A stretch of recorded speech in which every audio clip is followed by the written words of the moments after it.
Hello, Rupert. Hi.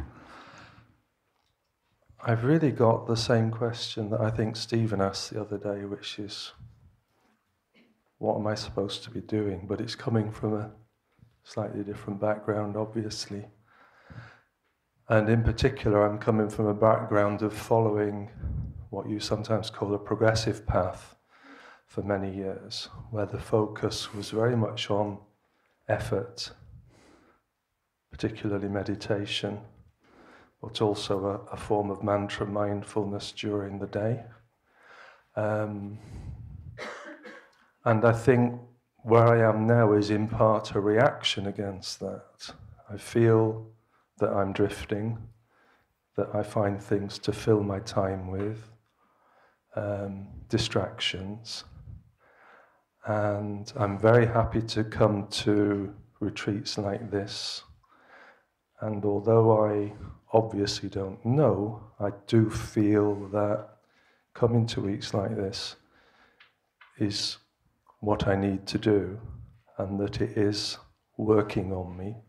What you need to do or what you want to do? Both. Okay. Yeah.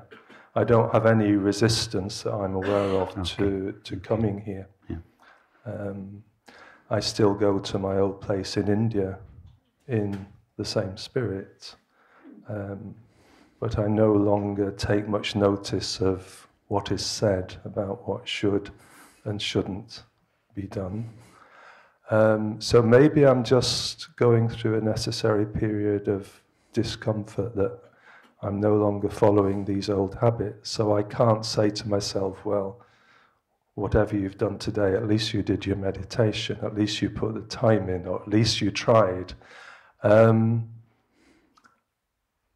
So the question is, there is self-exploration, looking at my sense of presence, and I think I'm quite conscious of that a lot of the time.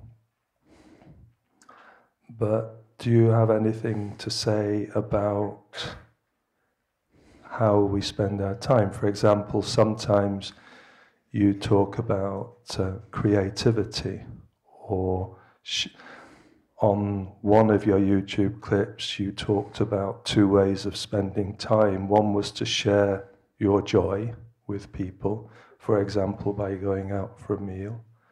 And the other was to do what is necessary at a material level to earn money, to live reasonably comfortably, look after your family. Does that cover it, or can you elaborate on that? Or tell me exactly what I need to do, so because I want to go home on Sunday fully enlightened, if at all possible. But I'm not sure that I really want to make the necessary effort to do that.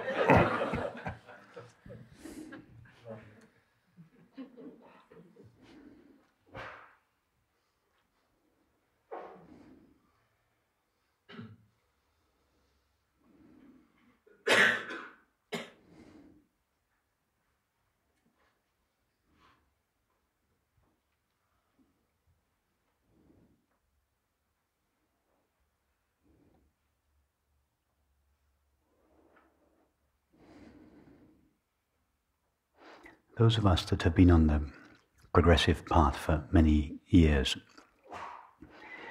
have a very deeply ingrained habit, namely that enlightenment, the recognition of our true nature, is the result of disciplining or focusing the mind, making some kind of effort. And this is one of the hardest things for someone who has been on a progressive path for many years to understand, that any effort the mind makes would necessarily involve the mind directing itself towards an object. Could you imagine making an effort, not just in spiritual matters, but in any matter, any sphere of activity at all? Could you imagine making an effort that didn't require the directing of your attention on an object? No. So what we want to do here is to know the nature of the subject of experience, to know the nature of that we refer to as I. Any effort the mind makes would take our attention away from the subject of experience towards the object. So from this point of view, if we are making an effort to meditate, we are not meditating. We are controlling the mind. Now, in some approaches, meditation is synonymous with controlling or focusing or directing the mind. But in this approach, that is not the case.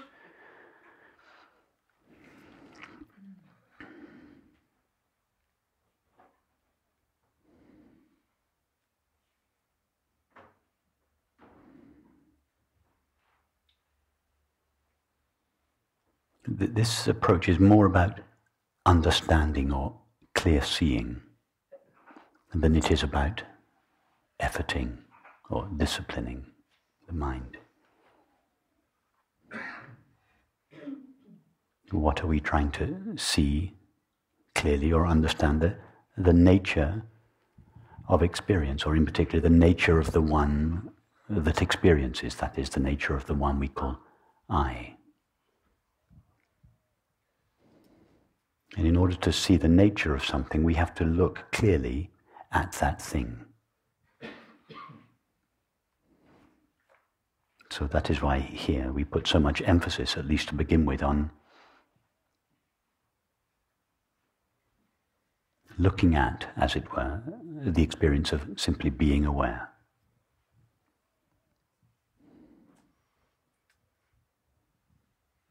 But that doesn't involve the focusing of our attention. We cannot focus our attention on the experience of being aware. We can only focus our attention on what we are aware of. So it involves this relaxing of the attention, which for someone who has been used to focusing their attention on a mantra for many years, as you were, and as indeed I was, it seems to be the opposite instruction. It is the opposite of focusing your attention on an object. It is relaxing your attention into its source.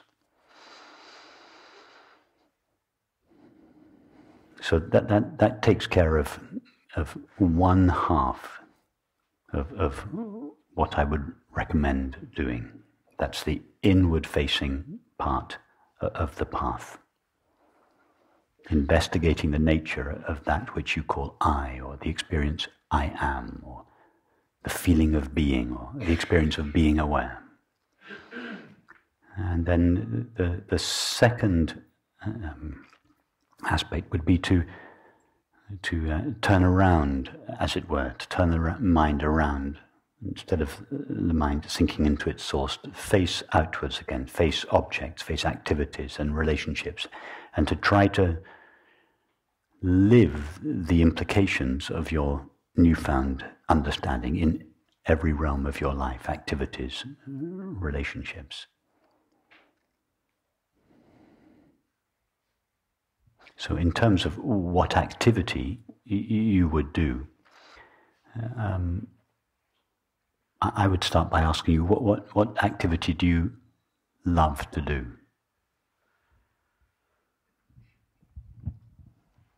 First of all, just remind me, are you retired?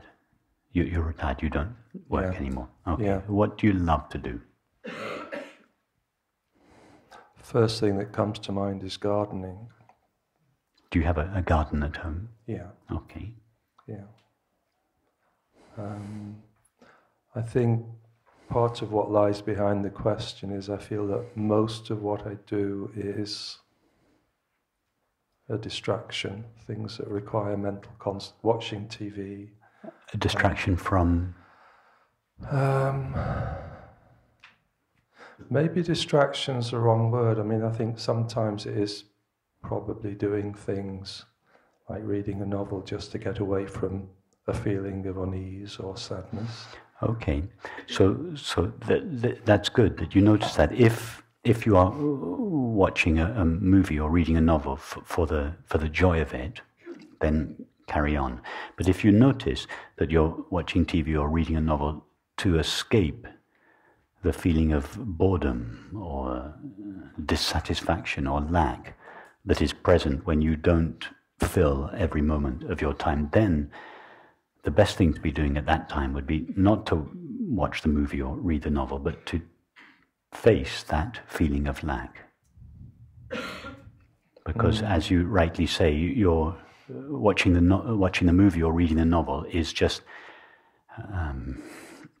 it numbs temporarily that feeling of lack.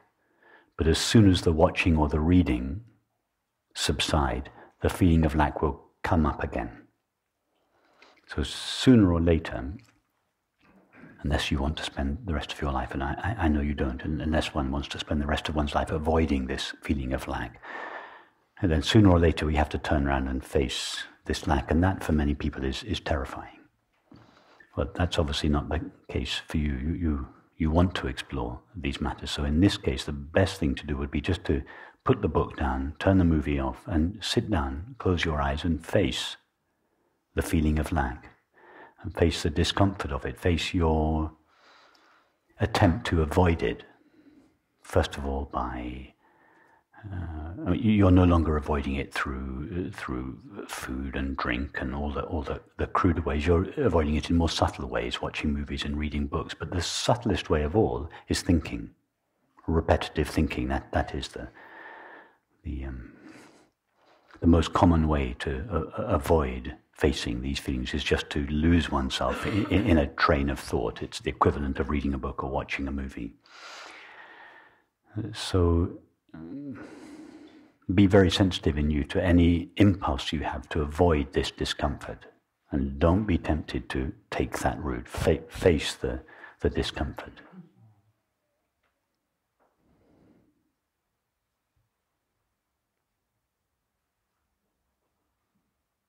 And face the discomfort not as a means to getting rid of it, but rather face it in order to understand it.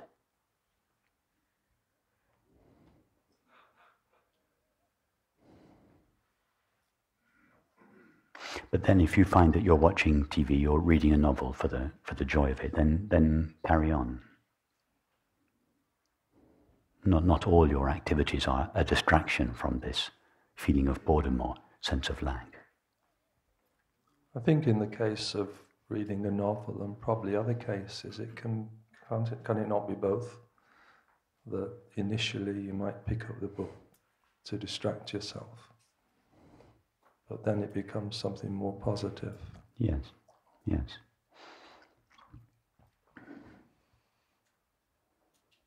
If you love watching movies and reading books, then give yourself permission to do so. But also spend time facing the feeling that these activities mask or numb. It's not either or. Yeah.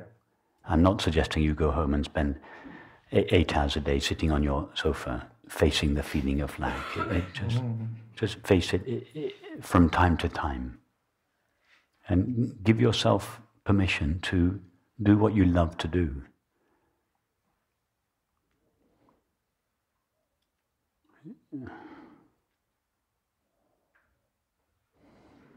You could only be distracted from an object of experience.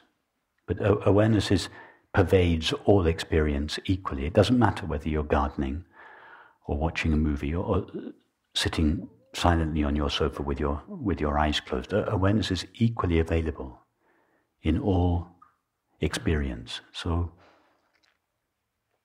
and because awareness is not an object of experience, you cannot be distracted from it. So this sense of this strong feeling you have of being distracted from what is valuable is an old conditioning that comes from your progressive path, where you had to focus your mind on the mantra, and as soon as another thought came in, that thought was a distraction from the mantra. I'm not criticizing that approach, but it's not the approach we take here.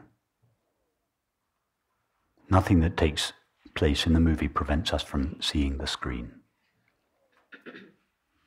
So if you are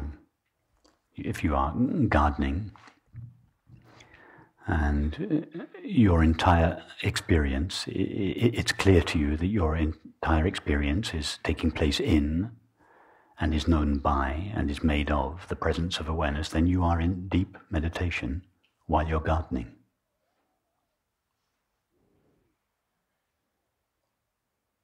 In fact, you would be in deeper meditation. In that condition, you would be in deeper meditation than you would be if you were absorbed in nirvikalpa samadhi,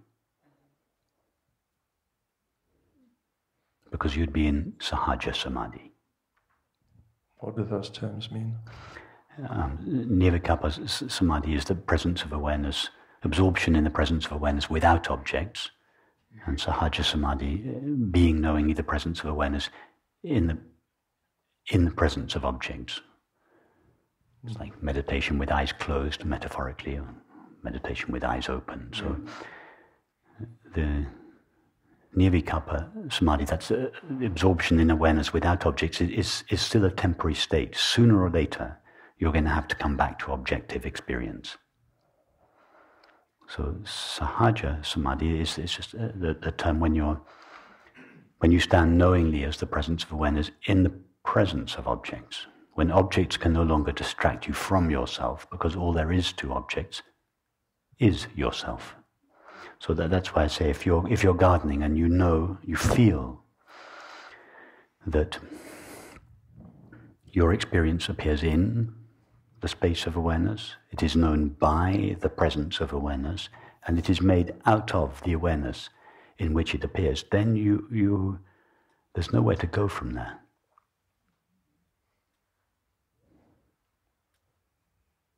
Okay, thank you.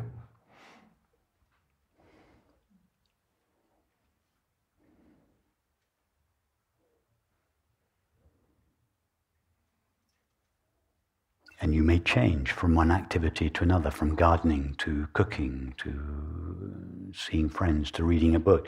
But although the outward activity changes, the reality, the substance of your experience remains constant. So you go from one activity to another, but you remain knowingly as the presence of awareness.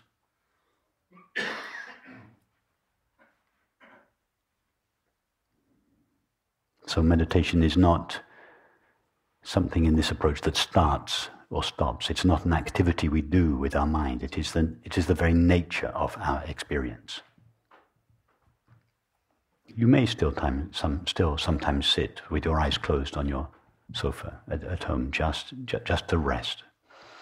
But you wouldn't preference that. You wouldn't call that meditation as opposed to gardening. It would all be the same.